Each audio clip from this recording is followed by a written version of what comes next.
They said I chose the wrong uniform, not in words, but in every silence that followed my success. I'm Adrielle Monroe. I wear a white coat, not the kind that opens Senate doors, but the kind that's covered in blood at 2 a.m.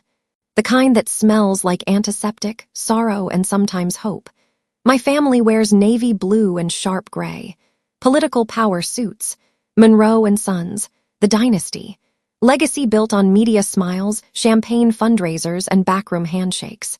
And then there's me, the daughter who took a nursing scholarship, who chose cardiac rounds over campaign trails, who held dying children while my father held microphones. I live in a walk-up apartment in Southeast D.C. Third floor, cracked railings, peeling walls, but inside was her, Eva, my daughter, born with a heart murmur and a laugh louder than mine, 8 years old, smart enough to correct my Spanish, brave enough to fight through surgeries, sweet enough to offer her cookie to the kid who didn't have lunch. And then there's Marcus, ex-firefighter, now a maintenance tech at Mercy General. Met him when I was stitching up a burn victim. He stayed behind after everyone else left the room, just held the kid's hand until he stopped shaking. That's the kind of man Marcus is. He doesn't say, "I'll be there." He just shows up. He replaced my broken heater when Eva couldn't sleep from the cold. He taught her how to ride a bike in the parking lot downstairs. He holds my back when I feel like falling apart, and never once asked for anything in return. But even with Eva's joy and Marcus's steady hands, there was always that quiet ache, that feeling of being erased, because in the Monroe house, if you're not on a podium, you're invisible, and I was a ghost in their family photo, edited out with every gala invite that never came. But I didn't know that the worst would come not when they ignored me, but when they ignored her. The fall hadn't happened yet, but it was coming, and this white coat, it would become my armor. And my evidence. It happened on a Tuesday, sky overcast, air thick with summer humidity, and a call that still echoes in my bones. "Miss Monroe, this is Ms. Fields from Lincoln Elementary." Eva collapsed during recess. I don't remember grabbing my keys. I don't remember the drive, only that when I got there, her tiny body was pale, her lips blue, and she was still holding her lunchbox. They rushed her to Mercy General, my hospital, my floor. My colleagues whispering, "That's Adrielle's kid." While pushing the crash cart past me, I stood frozen, numb not as a nurse but as a mother stripped bare. They stabilized her, barely, but she needed a valve repair urgent. And insurance would barely touch it. $62,000. No time, no mercy, so I called my father, no answer, then my mother, voicemail. Then my brother, Bryce, campaigning for the upcoming congressional seat. He picked up. "Bryce, it's Eva. She's in the ICU. I need help, anything, please." He sighed. "Addie, this week's Unity Gala. We're hosting the governor. You know how important this is." I couldn't speak. He continued. "Dad said not to mix personal with politics again. We can't afford a distraction right now." A distraction. That's what my dying daughter was. I hung up, tried not to scream. Marcus showed up 40 minutes later, still in his work boots, face streaked with sweat and panic. He held me without asking, then offered everything. "I can sell the truck," he said. "The old one might get us a few grand, or I'll pull double shifts. We'll figure this out." "We, not me, not you'll get through it." That night, he drove me across town to a cardiologist he once helped during a fire drill. Begged him to look at Eva's chart. We waited in the car until 1 a.m. When we got back, Eva was awake just for a moment. She looked at me, then whispered, "Did Grandpa come?" I wanted to lie, wanted to protect her from the truth, but my silence said everything. She turned her face to the window. And in that moment, I knew I wasn't just grieving her heart. I was grieving the fantasy that blood still meant something. I had spent years hoping they'd come around. That one day my family would see me, see her. But that was the night it died. Not Eva, not yet, but the illusion, the waiting, the asking, it all ended there because now I knew exactly who I had and who I didn't. 7 days, that's how long she lasted. 7 days of tubes, monitors, and fading color. On the 7th morning, her heart just stopped. No code blue, no drama, just a soft line that went still. Like she knew, like she was done waiting. I sat there for hours holding her hand, Still warm, still soft. Like she'd wake up and ask for applesauce. Marcus called the funeral home. He called the school. He made the arrangements because I couldn't. When I finally found the strength, I called my mother again. Straight to voicemail. My father's assistant texted me back. "Condolences. The senator is in Georgia for the campaign. We'll send flowers." Flowers? I buried my child. And they sent flowers. The funeral was held on a gray Saturday. No press, no cameras, no headlines, just a small church near Eastern Market. The place Eva liked because of the stained glass and the pigeons outside. There were 9 people. 9, her music teacher, her best friend's mom, the neighbor who always brought her sidewalk chalk, and Marcus. In a wrinkled suit, carrying the photo of Eva I'd taken in the park last spring. He printed the programs at his own job. Set up folding chairs at dawn. Built the wooden nameplate himself because we couldn't afford engraving. As the priest spoke, I looked to the side and saw rows of empty pews where my family should have sat. No grandfather, no aunt, no cousin in pearls, just silence, the kind that screams when it was my turn to speak. I couldn't, so Marcus stepped up. He didn't talk politics.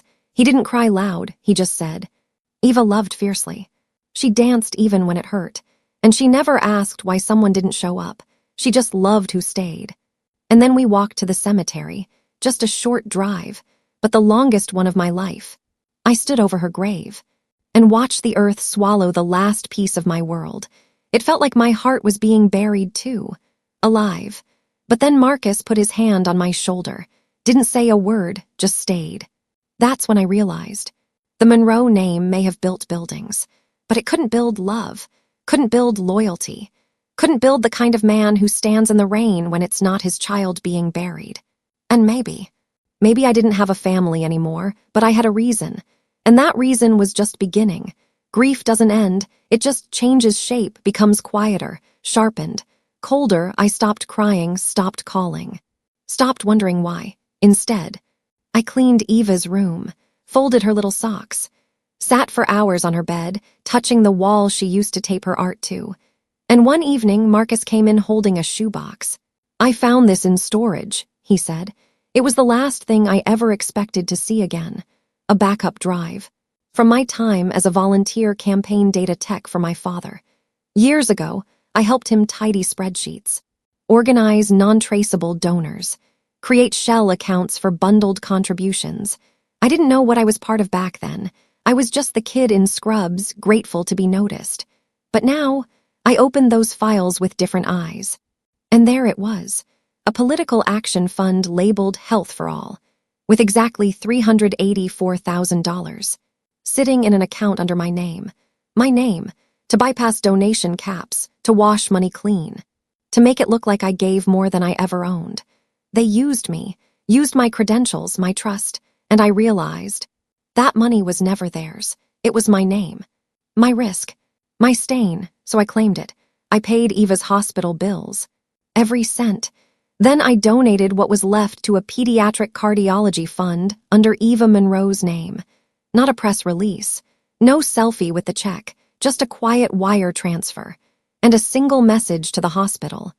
Make sure no child is left untreated, because their family doesn't wear a suit. That night, Marcus found me sitting at the kitchen table, just staring at the screen. He didn't ask what I did, didn't question a thing, just poured 2 cups of tea. "I haven't seen you breathe like this in weeks," he said. I smiled, for the first time in months. Not out of politeness, but because it felt real, and that's when it hit me.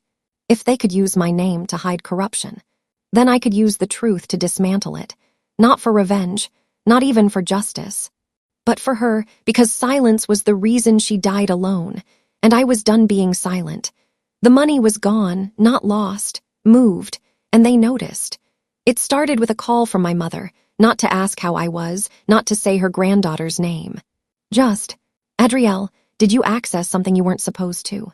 No greeting, no "I miss you." Just cold fear in her voice, like someone who felt the floor shifting under her expensive heels. I didn't answer. I didn't have to. 2 days later, Bryce emailed me. Polite, legal. "We believe there's been a misunderstanding regarding financial assets connected to Monroe for Unity PAC. Kindly clarify." Clarify, they used my name to commit fraud, to channel dark money into their campaign.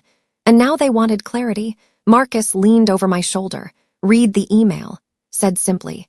It's time. He wasn't dramatic. He didn't push me. But he opened his laptop and showed me something he'd been working on quietly for weeks. A map of financial transactions, LLCs, donor names, PACs, shell foundations, all tied back to Monroe and Sons, all rooted through innocent names like mine, like volunteers, interns, even janitors.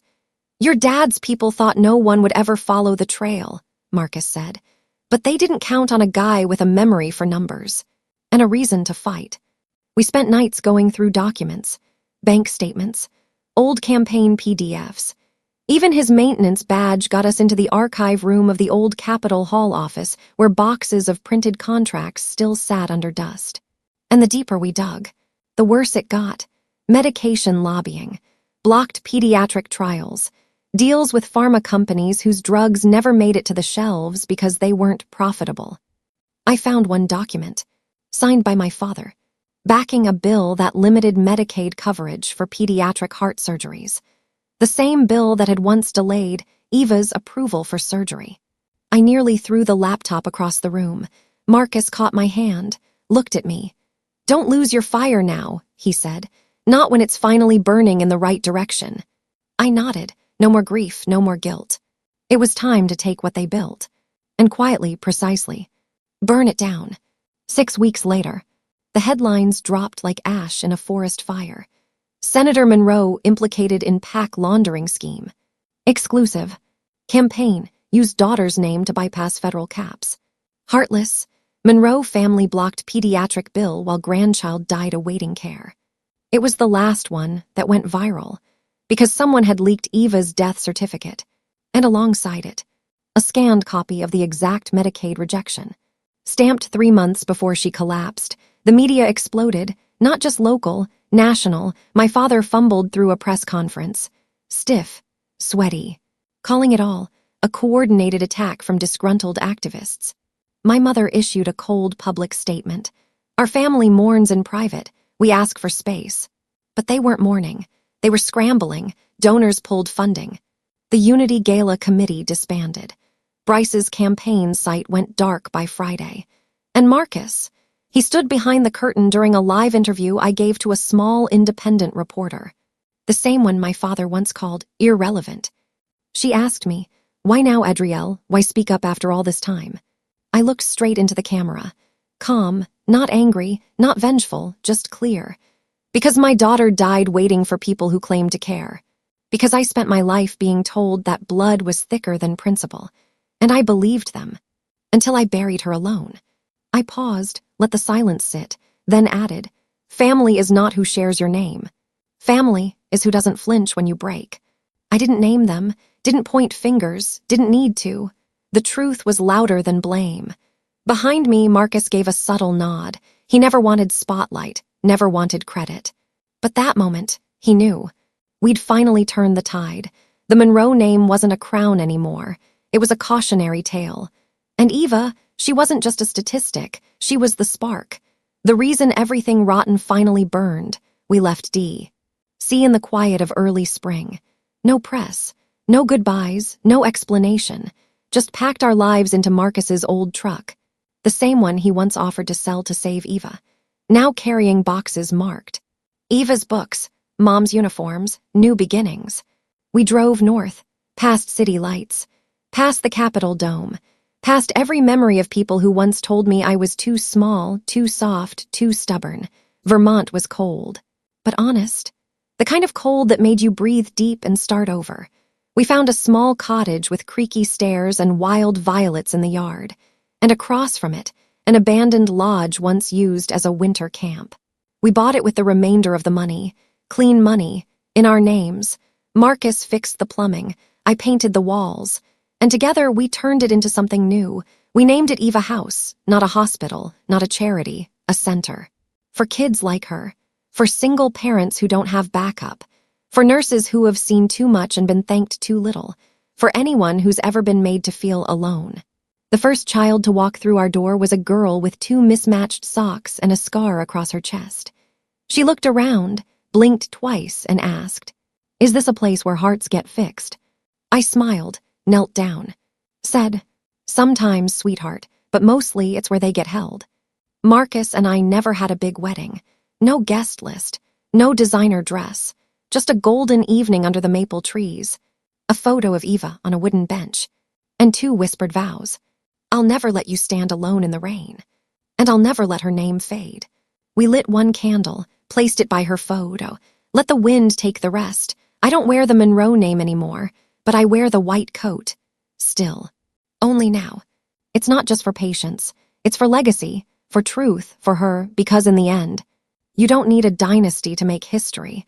You just need love that doesn't leave, and a promise that doesn't break.